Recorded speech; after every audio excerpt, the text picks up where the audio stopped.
निकलने जा रहे हों, एक मछली तड़फड़ाने लगती है कि जल के बिना, ऐसे यशोदा मैया कृष्ण के विरह में, भगवान के अपने लाला के विरह में रोने लग जाती हैं। कहती हैं बेटा किसी से मत कहना, मैंने एक छोटे से माखन के लिए उस मिट्टी की मटकी चपटिया फोड़ने के लिए आपको उखल से बांध दिया था। अम्मा के अश्रुपात हो रहे हैं, कृष्ण कन्हैया उनको पहुंचते हैं कि माँ को आज गोपाल राखे नैन सफल कर भई मेरी काया, आज चलाए वो साथे है को आज गोपाल राखे। यशोदा बार बार यो भासे देखत ही मेरे द्रग बिंदु भय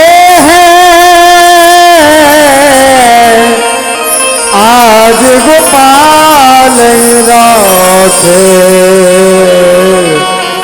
यशोदा बार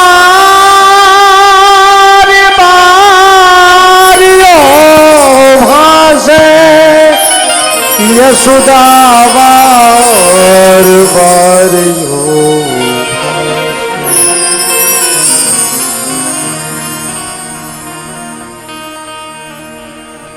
भगवान इस वृंदा विपिन को छोड़कर मथुरा की तरफ जाते हैं। छोड़ वृंदा विपिन कुंज यमुना पुलिन, श्याम मथुरा चले श्याम मथुरा चले।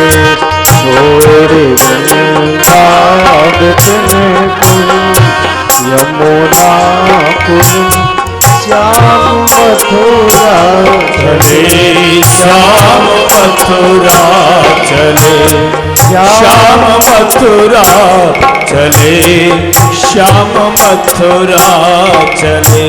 जय हो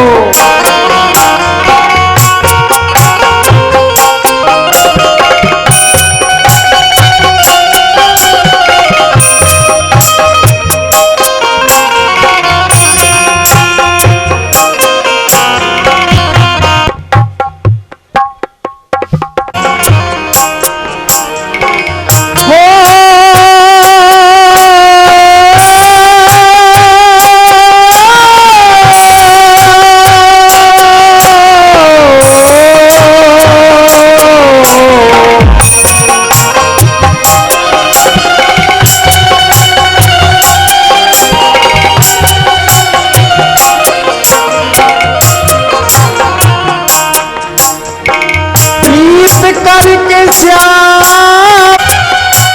नैनों की निदिया उड़ गई, प्रेम में पड़ करके राधा वो दीवानी बन गई।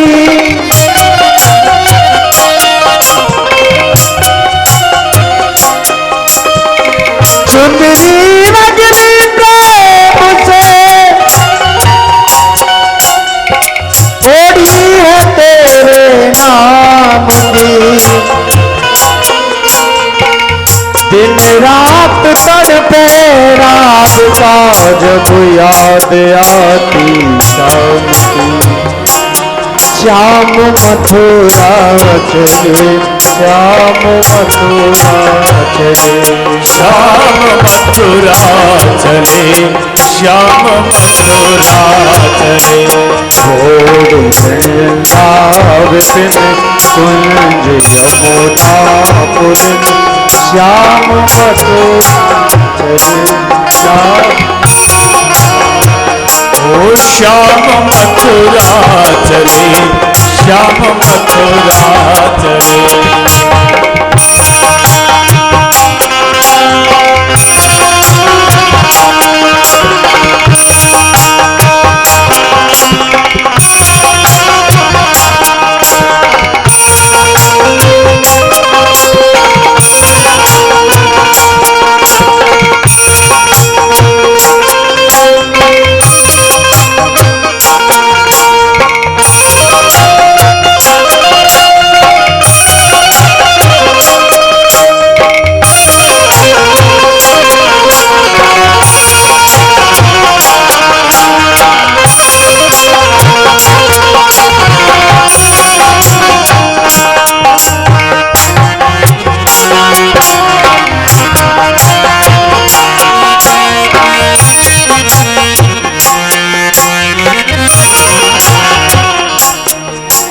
पितानंद व्याकुल सारे भये, पितानंद व्याकुल दुखारे भये।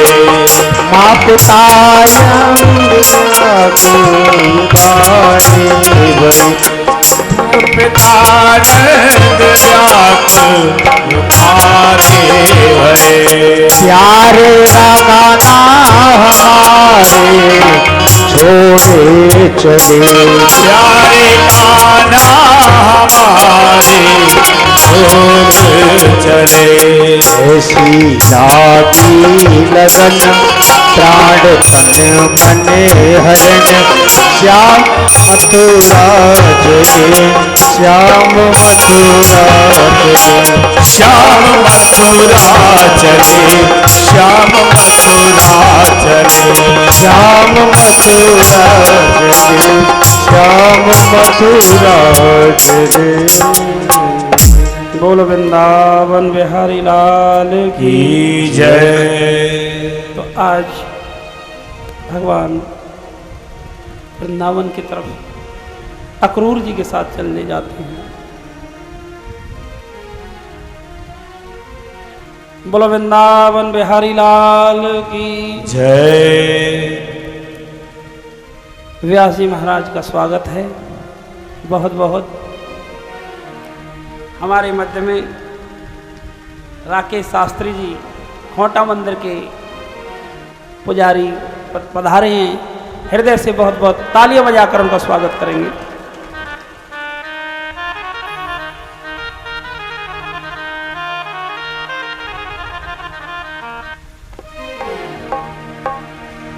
फुलबाकरी को छोड़कर मथुरा में प्यारे, खुश रहना मेरे लाल। तू जहाँ भी रह प्यारे लाल, मेरी आंखों के तारे। रहना तू खुशहाल। अपन नगरी को छोड़ के मथुरा में प्यारे, खुश रहना मेरे लाल। खुश रहना मेरे लाल।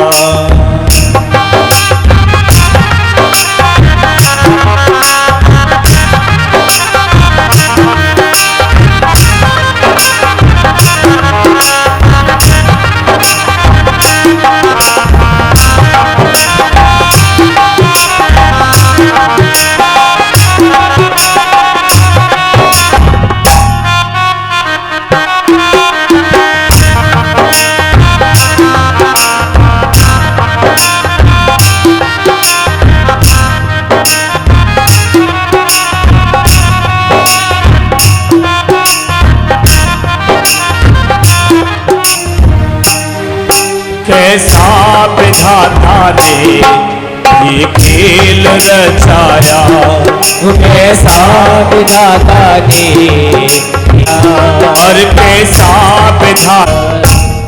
बोलो वृंदावन बिहारी लाल की जय। आप यहाँ से सूचना। आप भागवत कथा के रस रूप में डूब रहे हैं, ये बड़े सौभाग्य की बात है। आप सभी सौभाग्यशाली हैं।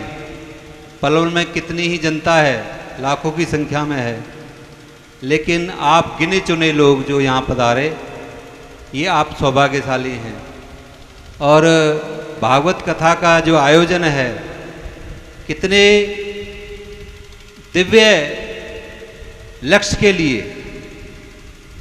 भक्त वत्सल दिव्यांग सेवा ट्रस्ट, ये ट्रस्ट कितनी सेवा के लिए, जो दिव्यांग हैं, जो बेचारे चलने में असमर्थ हैं, सुनने में असमर्थ हैं, बोलने में असमर्थ हैं, उनके लिए, उनकी सेवा के लिए कितना बड़ा प्रकल्प लेके चल रहा है ये ट्रस्ट, और कितनी सेवा के भाव से।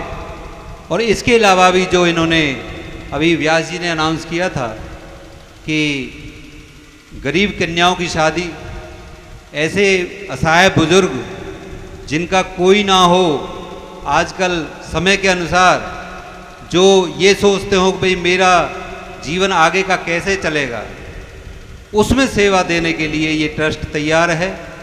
और इनका स्वामी जी, जिनका भक्तवत्सल जो सेवा ट्रस्ट है, इनका प्रकल्प स्वामी जी की कृपा से ये बहुत फले फूले और ऐसे ही बढ़ता रहे।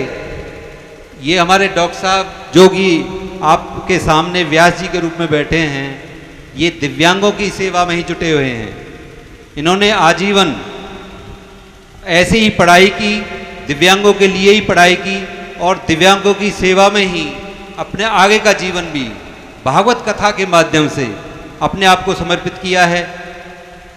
हमारे ऐसे भागवत आचार्य जी, हमारे वेद का वत्सी के लिए तालियां दिल से। इसी के साथ आप लोगों के लिए, जैसे कि अभी बताया, सेवा ट्रस्ट में जो सेवा दान देना चाहते हैं, इस सेवा को आगे बढ़ाने के लिए उसमें 500 रुपये आपके सेवक के द्वारा 2 किलो देसी घी मिंटू कृष्णा डेयरी कुलैना वाले उन्होंने दिए हैं। और सभी आते रहें और हमारे व्यास जी से आशीर्वाद लेते रहें। सभी जैसे जैसे नाम बोलते रहें, आप आते रहें और आशीर्वाद लेते रहें मन से। 500 रुपये और 20 किलो आटा गुप्त दान। तालियों की कमी ना रहे, जितनी तालियां बजाओगे उतना ही दान ज्यादा आएगा, ये बात मान करके चले जाओ, क्योंकि उत्साह बढ़ता है इससे। 500 रुपये जय किशन थानेदार कृष्णा कॉलोनी से। ये बहुत पुनीत कार्य है जिसमें आप सहयोग दे रहे हैं। भगवान करे, परमात्मा करे, ऐसी सेवा बढ़ती रहे। 1100 रुपये रामदत्त फौजी जी पेलक वाले। और पूरे भंडारे का आटा, जितना भी भंडारे में आटा लगेगा, आप सभी मंच पर आते रहें, जिनका नाम बोल रहा है सभी मंच पर आएं और आशीर्वाद प्राप्त करें मन से। 500 रुपये जीतू अथवा वाले। अगर आप ये अभी यहाँ हैं तो आप आएं स्टेज की तरफ और आशीर्वाद ग्रहण करें। 500 रुपये जीतू अथवा वाले। 500 रुपये कृष्णा स्पोर्ट्स प्रमोद जी, कृष्णा स्पोर्ट्स वाले प्रमोद जी। 101 रुपये प्रवेश जी, शिव कॉलोनी पलवल। कैसे वैसे दान भेज दिया है, मेरे ख्याल खुद आए नहीं है। 1 कट्टा चीनी, 1 घी का टीन, लोका पंडित जी का लड़का पेलक वाले आए हैं, तो मन से आशीर्वाद लें। और 3100 रुपये आज के हमारे प्रेषित जी श्री अशोक कुमार जी, जिनका स्कूल चल रहा है पलवल में, आप आएं और आशीर्वाद ग्रहण करें। आज तो आपका ही दिन है प्रेषित जी महाराज। आप सभी से प्रार्थना कि इस सेवा में बढ़ चढ़ कर भाग लें, क्योंकि विकलांग सेवा से बढ़कर कोई सेवा नहीं। गौ सेवा और विकलांग सेवा ये बहुत बड़ी सेवाएं हैं।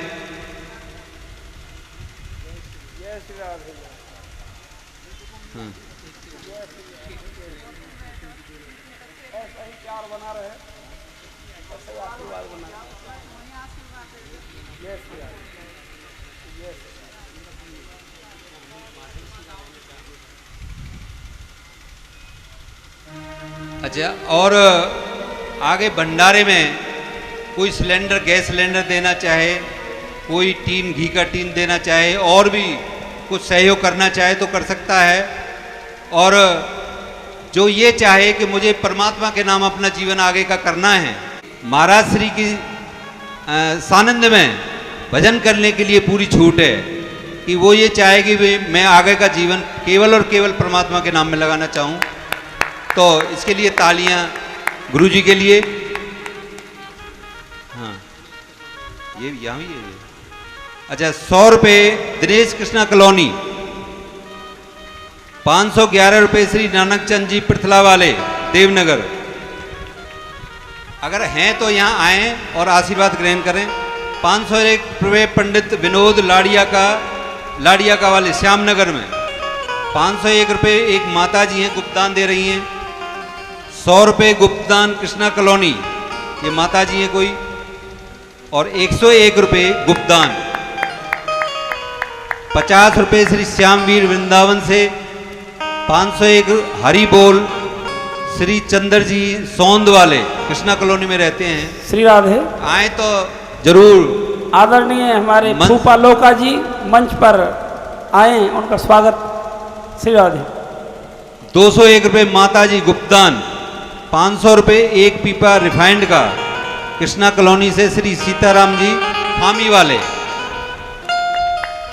200 रुपये खेमचंद मास्टर जी सूजी के लिए। 500 रुपये पहले दे चुके हैं ये। 1100 रुपये गजेंद्र राम सनौब श्री वेदी छज्जू नगर वाले हैं, तो मंच से आशीर्वाद प्राप्त करें। 500 रुपये जापानी फोटो स्टूडियो, और उनकी ये सेवा भी है रिकॉर्डिंग की, और बहुत सेवा में ये कार्य कर रहे हैं। एक बार हृदय से अभिनंदन। आप सभी जिन दानदाताओं के लिए हृदय से तालियां से उनका स्वागत करें। जापानी फोटो स्टूडियो का तो बहुत ज़्यादा सहयोग इसमें रहा है। पूरी सेवा इन्होंने दी है हमारी रिकॉर्डिंग की, इसका हृदय से अभिनंदन करते हैं। स्वामी जी ने आह्वान किया है कि जो भी भक्तजन अपना जीवन आगे का केवल और केवल परमात्मा के नाम में रहकर अपना भगवान का भजन करने के लिए अगर कोई है तो वो स्वामी जी के मित्र हैं। तो कम से कम 30-35 महिलाएं वहाँ रहती हैं, भजन करती है। तो कोई वृद्ध है जिसका कोई नहीं है तो भजन करना चाहती है वहाँ रह के, तो उनकी सारी व्यवस्था है ना, हमसे चाहे दिव्यांग सेवा ट्रस्ट के किसी व्यक्ति से मिल के संपर्क कर सकते हैं। तो वहाँ रहने का, खाने का सारी व्यवस्था रहेगी। तो चैतन्य विहार में हम लोग का है जिससे 35-40 महिलाएं रह रही हैं। तो किसी की इच्छा हो जिसका कोई नहीं है तो आप लोग बता सकते हैं, तो हम लोग वहाँ व्यवस्था करा सकते हैं। आने वाले समय में हम भी करेंगे अगले साल से काम, लेकिन अभी भी वो भी अपना ही है तो वहाँ हम कर सकते हैं। किसी इच्छा है तो आ सकता है। राधे राधे। ट्रस्ट हृदय से अभिनंदन करता है। एक भैया देखो अपने लिए तो सब जीते हैं, जीना उसका जीना है जो औरों को जीवन देता है। जीवन में यश उसी का ही है। अरे आए और चले गए इस दुनिया से। कौन, हमारे 5वें दादा का नाम हमें नहीं पता है, लेकिन संत कबीर, संत रैदास, मीराबाई, तुलसी, अनेकों अनेक संत हमेशा के लिए अमर रहेंगे, क्योंकि इन्होंने अपना जीवन परमार्थ के लिए दिया। और जो जो अपना जीवन परमार्थ के लिए आगे बढ़ता है, देता है और देने के लिए आगे बढ़ता है, भगवान बाहें पसार के उसको अपनी गोद में बैठाने के लिए तैयार हो जाते हैं। आके तो देखो इसमें। प्रेम से बोलो राधे राधे राधे। तो भैया ज़्यादा ना कहते हुए, समय बहुत कम है। गुरुदेव के पावन चरणों में कोटि कोटि नमन वंदन। और ऐसे श्रोतागण भगवान हमेशा हमें देते रहें। उनकी कृपा हमारे ऊपर बनी रहे। एक इतनी विपरीत परिस्थितियों में भी एक निर्भीक योद्धा की तरह, एक पक्के भक्तों की तरह हमारी माताएं और बुजुर्ग यहाँ हमें आशीर्वाद देने के लिए डटे रहे। ये मेरे लिए सबसे बड़ा इनाम है, मेरी सबसे बड़ी दक्षिणा है। मैं हृदय से सभी का अभिनंदन करता हूँ। श्री राधे। आइए प्रभु के इस प्रेम रसधार में डूबते हैं। तो भगवान मथुरापुरी पहुँच जाते हैं, वहाँ दर्जी का कल्याण कर देते हैं और वहीं त्रिवक्रा नाम की शैलेंद्री का भी कल्याण कर देते हैं।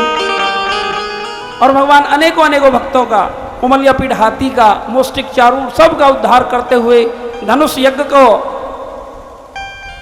धनुष को तोड़ते हुए सीधे पहुंच जाते हैं कहाँ, जहां रंगभूमि है, कंस के पास। और कंस के बालों को पकड़कर कहने लग जाते हैं, मामा जी सावधान। कहते हैं, कंस कहने लगता है, अरे ग्वारिया छोड़। एक मामा जी हमें तो पकड़ना ही आवे, छोड़ना कतई नहीं आता है। कोई एक बार हमारी शरण में आ जाता है पर हम उसको छोड़ते नहीं है। कहते हैं, अरे चारून मुष्टिक कहाँ हो? मान की पहुंच गए जहां पहुंचना था, अब कोई आने वाला नहीं है। तो अब तो एक ही काम करो मामा जी, केवल मुझको देखते रहो, क्योंकि जन्म जन्म मुनि यतन करावा। बड़े बड़े योगी, तपसी, सन्यासी, यति सती सन्यासी मुझको अंत समय में नहीं देख पाते हैं। इसलिए ये तुम्हारा बहुत बड़ा सौभाग्य है मामा जी, एक मैं आपके सामने खड़ा हूं। भगवान श्री कृष्ण ने कभी छुपाया नहीं और भगवान श्री राम ने कभी कहा नहीं कि मैं भगवान हूं।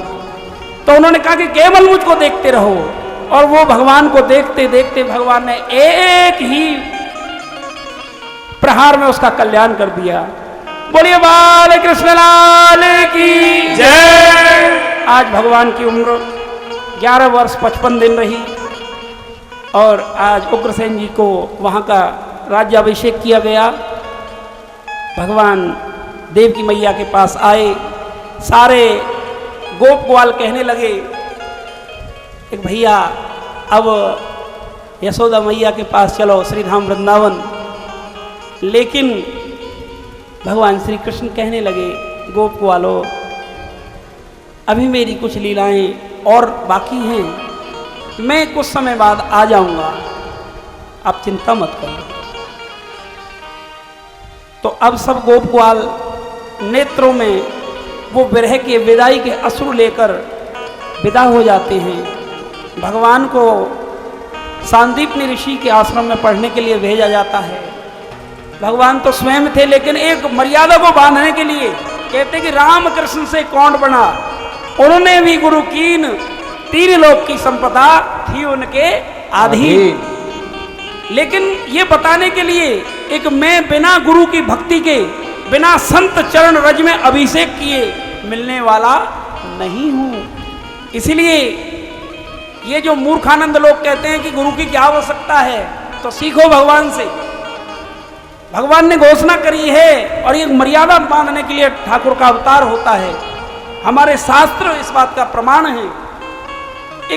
किसी को भी भगवान का साक्षात्कार हुआ है तो वो संत कृपा से ही हुआ है, वो गुरु कृपा से ही हुआ है। जब तक गुरुदेव के चरणों में निष्ठा नहीं होगी, एक समर्थ गुरु को अपने जीवन में अपनाएंगे नहीं, तब तक कल्याण होने वाला नहीं है। देखो, किसी गृहस्थी को गुरु बनाते हैं तो कहीं ना कहीं गुंजाइश रह जाती है कि कहीं लोभ लालच की। बंदे को बंदा मिले तो छूटे कौन उपाय, कर बंदगी निर्बंध की पल में दे छुड़ाए। यदि बंधे हुए के पास जाओगे, जो आसना तृष्णाओं में जो बंधा हुआ है वो तुमको नहीं खोल सकता, वो कहीं ना कहीं मिलावटखोरी करेगा और आपको प्रभु से मिलन की वो तरीका नहीं बता सकता। ऐसा तरीका तो ऐसे वीतरागी संत बाल ब्रह्मचारी जिन्होंने अपना जीवन गोविंद के श्री पावन चरणों में न्यौछावर किया है, ऐसे ये हमारा बड़ा पलवल नगरी का बहुत बड़ा धन्य भाग है। एक परम संत श्रीधाम वृंदावन से चलकर हमारा कल्याण करने के लिए हमारी इस नगरी में पधारे हैं। भगवान का, संत भगवान का, गुरु भगवान का कोटि कोटि नमन वंदन है। तो आज गुरु के आश्रम में भगवान पढ़ने के लिए जाते हैं। जो पढ़े पढ़ाए हैं उनको कोई क्या पढ़ाएगा, बहुत जल्दी पूरी शिक्षा ग्रहण कर लेते हैं। वहीं भगवान के परम सखा श्री सुदामा जी से उनकी भेंट होती है, बड़ी गहरी मित्रता हो जाती है, वापस आते हैं। लेकिन आज देव की मैया थाली सजाती है भोजन की, और जैसे ही भोजन को देखते हैं कन्हैया जी, जैसे ही माखन को देखा तो नेत्रों से अश्रुधार बहने लग जाती है। अश्रुधार लगातार बहती है और सिसकियां भर भर कर मेरे कन्हैया आज रोने लग जाते हैं। देव की मैया कुछ समझ नहीं पाती है, क्योंकि कन्हैया के स्वभाव से वंचित थी, इसलिए वसुदेव जी को भेजती हैं। वसुदेव जी समझाने की कोशिश करते हैं, लेकिन भगवान उन अपनी यशोदा मैया को याद करते हैं कि मेरी मैया, जब मुझे इतना विरह वेदना सता रही है मेरी माँ की, तो वो कैसे जीवित होगी मेरे बिना। तो वहीं बृहस्पति का शिष्य ब्रह्मवेता ज्ञानेंद्र मुनेन्द्र श्री उद्धव जी महाराज वहां आते हैं। वो यदुवंशियों के सेनापति हैं, प्रधान सेनापति हैं, और उनको वसुदेव जी भगवान श्री कृष्ण के पास भेजते हैं। और उधर श्री सुखदेव स्वामी परीक्षित से कहते हैं कि परीक्षित सावधान, अपनी कमर सीधी करो, सहारे छोड़ो, भगवान का आश्रय लीजिए। तो इधर कृष्ण कन्हैया को समझाने के लिए आते हैं। उद्धव जी महाराज कहते हैं, कन्हैया आपको भैया कोई कष्ट है हमारे यहाँ, एक बार तुम बताओ तो सही। लेकिन अब भगवान कहने लग जाते हैं, उद्धव मोह ब्रज विसरत नाही। हे उद्धव, मुझे ब्रज बिसरता ही नहीं है, भूलता ही नहीं हूं मैं से। हंस सुता को सुंदर कर लो, कलरव और कुंजन की चाही, उद्धव मोहे ब्रज बिसरत नाही। हे उद्धव, मेरी माँ यशोदा मुझसे इतना प्रेम करती थी कि मुझे थोड़ा सा भी कोई बीमारी हो जाती थी, थोड़ा सा मेरी अस्वस्थ महसूस करता था, तो दुनिया के सारे डॉक्टर्स वैद्य मेरी माँ बुला लेती थी। एक दिन मैं दूध नहीं पीता था तो मैया कहने लगती, आज मेरे लाला को क्या हुआ है। और जब मैं वेणु निनाद करता था तो सारी गैया पूंछ उठाकर मेरे पास आ जाती थी और मेरे पीठ को चाट कर कहने लगती थी, कन्हैया और बजाओ ना। यमुना मैया उफान लेने लग जाती थी, पक्षी करलब करने लग जाते थे। हे उद्धव, वो लता पता, वो गोपियां जिन्होंने सर्वस्व मेरे लिए त्याग दिया, उनकी वो विरह वेदना मुझे सता रही है। तो इसलिए हे उद्धव, एक मेरा समाचार लेकर आप श्रीधाम वृंदावन जाओ, उनको समझाना, उन गोपियों को। उद्धव कहने लगते हैं कि मैं वेद वेदांत की भाषा का निरूपण करने वाला महाज्ञानी उद्धव, उनको वेद वेदांत की भाषा में क्या समझाऊंगा उन अनपढ़ गोपियों को। जो गांव की गंवारे ने वो मेरी वेद लक्षण भाषा को क्या समझेंगी। लेकिन भगवान उस कोने कोने से भगवान की मौजूदगी का एहसास उद्धव को होने लगा। और मैया ने जैसे ही उस पलना को देखा, मैया ने जैसे ही खाली पलना को देखा तो धड़ाम से मैया गिर जाती है और बेहोश हो जाती है। अरे लाला इतने दिन हो गए। बहुत देर के बाद मैया को होश आता है। दूध न पीवे लाला दही न खावे, दूध न पीवे लाला दही न खावे, माखन मिश्री को बड़ोरी खिवैया, नाचन लाल नचावे हर की मैया, नाच नंदला। तो मैया आज बड़े प्रेम से प्रसाद खिलाती हैं ऊधो जी को, और वो भगवान की लीलाओं को स्मरण करवाती हैं। और ऊधो जी ने जैसे ही माँ के उस प्रेम को देखा तो दंडवत साष्टांग प्रणाम करते हैं कि माँ, जो तुम हो वो मैं सोच भी नहीं सकता। और ऊधो की पहली ज्ञान की सीढ़ी खिसक जाती है। ऊधो उस परम प्रेम का अनुभव करने लग जाता है कि भगवान नहीं भी हैं, लेकिन प्रेम के कारण यहाँ भगवान मौजूद भी हैं। हरि व्यापक सर्वत्र समाना, प्रेम से प्रकट होए में जाना। लेकिन माँ का वो प्रेम आज गोविंद को वहाँ प्रकट करता है। अनेकों लीलाएं माँ ने वहाँ सुनाई भगवान की, और धीरे धीरे जो ज्ञानी ऊधो था उसका जो ज्ञान था, ज्ञान की जो गठरी थी वो धुलने लग जाती है, खुलने लग जाती है। अब कहते हैं कि मैया, भगवान ने बड़ा सुंदर संदेश आपके लिए भेजा है। वो सकुशल हैं और वो बहुत शीघ्र आपसे मिलने के आएंगे। लेकिन अब मैं श्री राधाजू के दर्शन करना चाहता हूँ।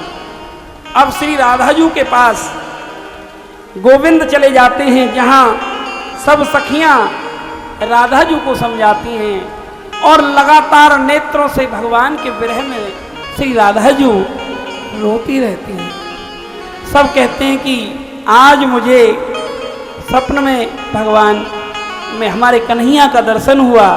कोई सखी कहती है कि मेरी मटकी फोड़ रहे हैं, कोई कहती है मेरे माखन चुरा रहे हैं, कोई सखी कहती है हमारे साथ रास रचा रहे हैं, और कोई सखी कहती है आज हमारे साथ लाला ने हमारे बच्चों के साथ नृत्य किया है। तो अब सारी गोपियां कहती हैं कि अरे राधाजू, क्या तुम्हें भगवान के दर्शन नहीं होते? क्या तुम्हें भगवान स्वप्न में दर्शन नहीं देते हैं? तो अब हमारी राधाजू कहने लग जाती हैं, स्वप्ने पश्यन्ति या कांतम धन्यास्ता सखियो सिता अस्माकं तु गते कांते गता निद्रा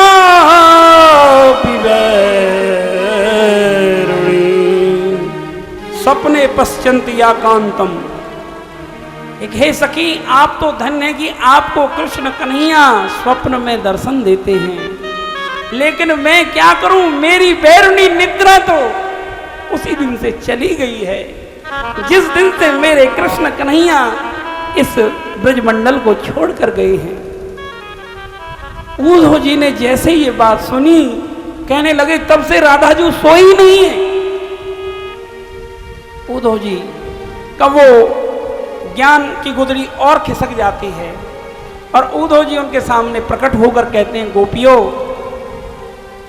इसी मध्य में यहाँ एक काला भंवरा आता है। एक भंवर गीत भी यहाँ श्री सुखदेव स्वामी ने वर्णन किया है, और अनेकों अनेक अपनी विरह वेदना को, भगवान से बिछुड़ने के उस दर्द को गोपियाँ एक दूसरे के साथ बांटती हैं, बताती हैं, और इसी विरह वेदना को का रसपान या रसवादन वो ब्रह्मज्ञानी ऊधो जी महाराज करते हैं। तो ऊधो जी महाराज अब प्रकट हो उनके गोपियों के सामने आते हैं, कहते हैं, एक गोपियों, मैं भगवान का सखा ऊधो हूँ, और भगवान ने आपके लिए एक संदेश भेजा है। एक गोपियों, मेरे विरह में अब आप ज़्यादा व्याकुल मत हो, और मैंने अपने गुरु बृहस्पति से ये गोपियों ये जाना है, एक जिसका आप चिंतन करते हो वो ब्रह्म रोने का विषय नहीं है। आप भगवान को सर्वत्र निहारिए, और ये कि मैं ये शरीर नहीं हूं, मैं ये इंद्रिय नहीं हूं, मैं केवल शुद्ध आत्मा हूं, और ब्रह्म का चिंतन करो। और ब्रह्म का चिंतन करते करते मन का भटकाव ठहर जाता है, और मन का भटकाव ठहर जाएगा तो तुम्हें ब्रह्म के दर्शन हो जाएंगे। भगवान के हाथ पैर नहीं होते गोपियों, उनकी वो तो सर्वत्र हैं,